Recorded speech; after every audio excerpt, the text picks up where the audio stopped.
Today we decided we wanted to go to the second capital of Portugal, Porto city. If you don't know, the best thing about Portugal is that it's a very small country, so you can pretty much do any city by car in like 3 hours or 3.5 hours, which is absolutely great for people who want to explore. We've been there before quite a number of times. We also have an itinerary in our blog post about it. We're going to explore a little bit more of the city as well and show you around the best places to eat, the best places to go, and what to do in terms of photography as well. So we hope you enjoy the ride with us. Hey, from the driver's seat.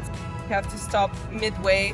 Good thing also about Portugal is that for electric cars we do have quite a few superchargers when you go to the north or the south, so it's pretty easy to go around the country with, for example, a Tesla or any other electric vehicle, which is pretty nice. So if you get the chance to come to Portugal, I would definitely say, rent a car and go for it. It's totally worth it. From Lisbon, it's around 3 hours and a half, 3 hours and a half max of a trip, so it's super doable, and also like the roads themselves are really nice. Also today we have our little Amy who is coming with us. We rented an Airbnb, an apartment in Porto, which is pretty doable as well. To give you an idea, it was around, for 2 nights, it was around 100 per night. 100 euros per night, more or less, but it's central. Downtown. It's in the downtown of Porto because, of course, Vasco cannot go and take photos without, getting up at like 6 a.m. and he has to be pretty central to do it. So, we're gonna also try to do a little POV street photography video for you guys, and hopefully you enjoy it as well.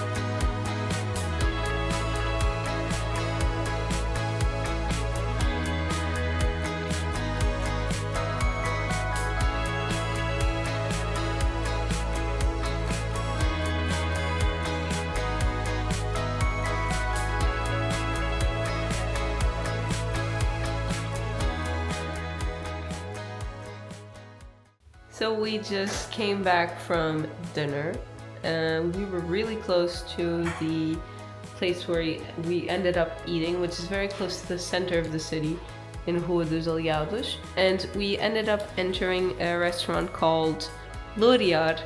We definitely would recommend it. It has like typical Portuguese dishes like codfish, octopus. So it's a pretty nice place to eat if you want a very typical experience. And also the prices themselves are very, very doable in general. Amy already got used to the apartment.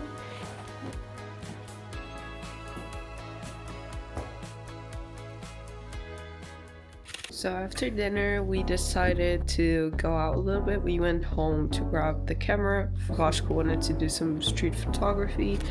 And we got out of the hotel, went straight to the Avenida dos Aliados and went all the way down to Cais da Ribeira to get some pictures of the bridge during the night. It was super cold, so basically this was all that we did in terms of itinerary, so to speak. But we did get a couple of cool shots, all in all. Porto during the night is very moody, so it's pretty great for street photography.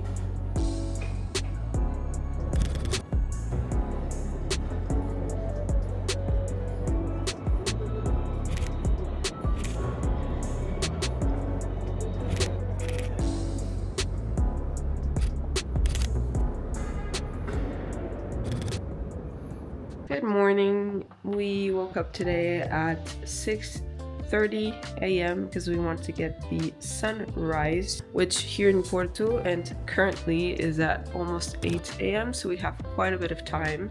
It is very, very cold during the night, we're gonna do the main spots nearby, which is of course again Avenida dos Aliados, Cais da Ribeira next to the river, the main church of Porto as well.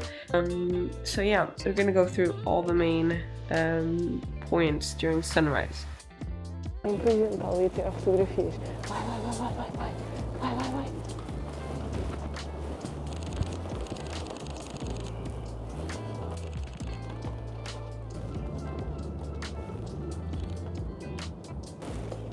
Bom dia. Yeah. Tudo bem? Está a dar comidinha. Está bem acompanhada, são muitos. Faz isto todos os dias? Faz isto todos os dias? Senão eles depois... We are in Cais da Ribeira, one of the historic parts of Porto. Probably almost everyone has heard of Bridge Luís I, which is that big one right there that you can see behind me. I mean, it looks pretty nice out today, but it's really cold. Obviously, if you guys are Nordics or if you come from very cold countries, you probably think, Sarah, that's really dumb of you to be like cold. But yeah, for us Portuguese, Porto in the north is really cold in comparison to the south, so just come prepared for it. If you get the chance to come here as well, they do have little cruise ships that go through the Douro River, and you can check our blog as well to see which ones we would recommend, because you get a whole view of the whole area of Porto with the wine making area as well. And if you get the chance, on the other side, which is Vila Nova de Gaia, you have a lot of wineries that you can basically have tours of. So definitely check it out if you have the time.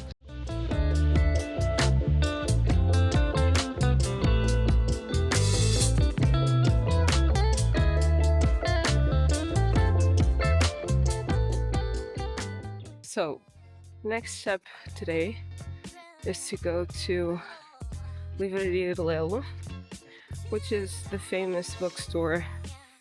You probably, if you're a fan of Harry Potter, you know that the bookstore was basically used as inspiration for Hogwarts. But there's a couple of things that supposedly Portugal was used for inspiration, like our typical capes that we use in university supposedly were also something she drove inspiration from. But yeah, we're gonna go there. It's still pretty early, 9:20, and we're hoping that it's still pretty calm. Normally it's super full of tourists, so it's already yeah, we have a line full of people already forming to get inside. So yeah, let's see if we can do it.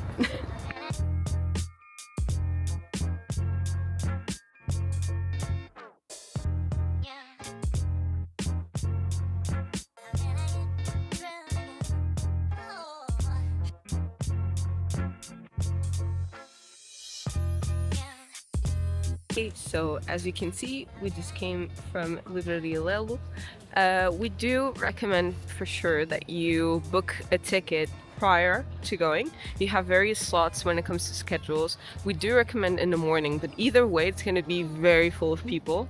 There's a lot of tourists that come here, so it'll be very hard for you to film or to take photos or to take your time inside the bookstore itself. You have like normally 20 minutes or something inside.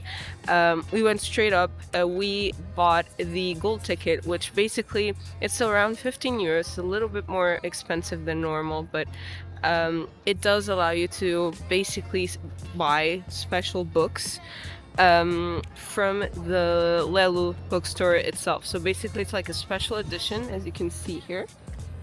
See? A special edition, all pretty. Yeah, it's definitely worth it. We didn't basically pay anything for either book, so we got 2 books for free. We only paid for for the little bag. Truth is, each book was like, the Dracula one was 20 euros and the Hans Kafka one was like 10 or 15. So it's definitely worth it if you want to come here. They have a lot of different books in different languages as well. They had Spanish, they had German, they had English, Portuguese, Italian. Try to book if you have some money to spare and some time to spare. Just try to choose the gold ticket. Just so you can bring a few souvenirs, the cool ones. If you like churches, you probably know that this is something very typical as well in Portugal. So pretty much anywhere you go, you can see a lot of typical and very old churches. The one we're going to next is called Igreja do Carmo, which is also a very typical name here in Portugal. Everything is Carmo, Saint something.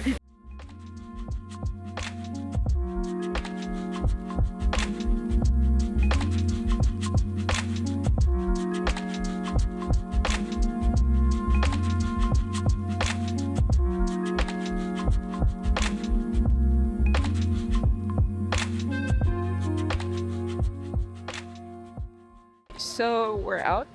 As you can see, we're still in the church. It was built in the 18th century, but it was rediscovered in 1912. So something really important to keep in mind, if you're gonna be like for a week in Porto, we do recommend to have the city card, which basically gives you access to certain tourist attractions and also some access to the transportation here in Porto, which is pretty nice to have.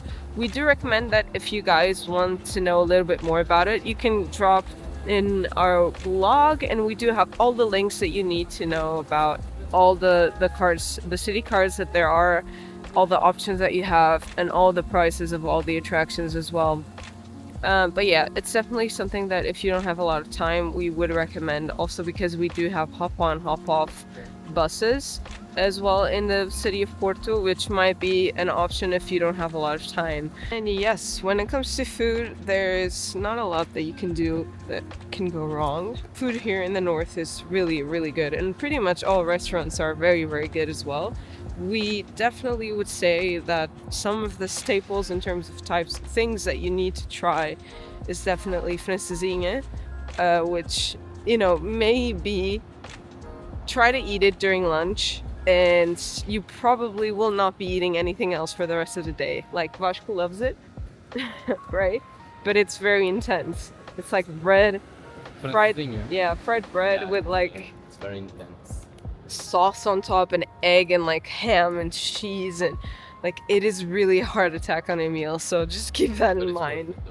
He says it's worth it, so you know, keep that in mind when you're here. In terms of prices, I would say it's also less expensive than Lisbon in general. If you eat in the center of the city, it's less expensive as well. So,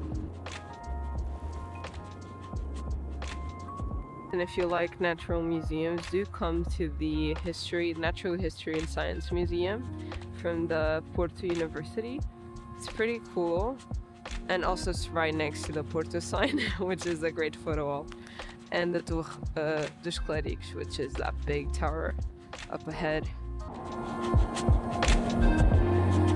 Okay, so the last stop was the São Bento railway station, which was Vasco's idea because he saw a couple of photographers take some cool pictures there, so we wanted to go there and explore it a little bit.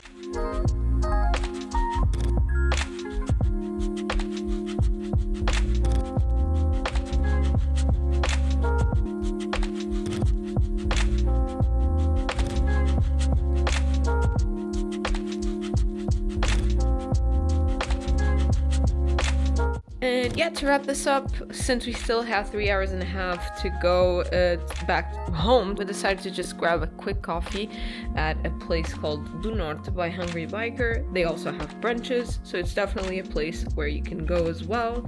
And since we know that this was a very short stay in Porto, only 48 hours, and we didn't stop at every single main point of interest, we compiled a list of the main attractions that we did miss, since we had a very specific itinerary in mind with photos in mind, so that you can check it out. And you can also go to our blog if you really need need extra details. Thank you so much. We'll see you later and have a great day. Comment and subscribe for more, and we hope to see you soon. Thank you so much.